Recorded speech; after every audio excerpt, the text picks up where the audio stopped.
पंचायत निर्वाचन में नियोजित गाड़ी ड्राइवर समस्या राज्य निर्वाचन आयोग बीजेडी सांसद सुभाष अन्य जिलार गाड़ी को आउ गोटे जिले निर्वाचन रिक्विजिशन करा न जाऊ द्वारा बाहर जिला ड्राइवर माने असुविधा पड़ते रिक्विजिशन हेउथिबा गाड़ीर ड्राइवर को रहिबा ओ खाइबार बंदोबस्त निर्वाचन प्रक्रिया शेष पर गाड़ीर पेमेंट तुरंत करने दाबी सुभाष सिंह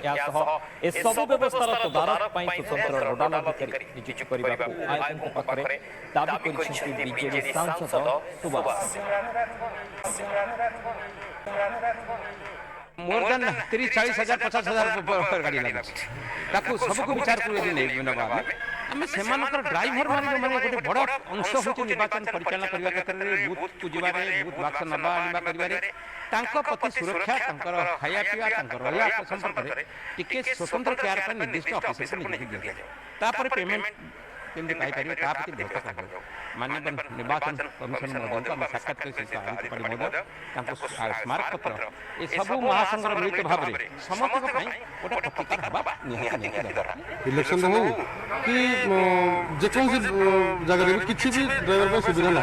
से आम सार संगे आसलु इलेक्शन कमिशनर संगे भेट हलु कि जनइलु जहाँ भी हो इलेक्शन समय आम मैंने खाया पाऊनु कि रही व्यवस्था ना दरबार व्यवस्था ना से विषय किसी कथा हलु आ कार्यकारी कर सर कहते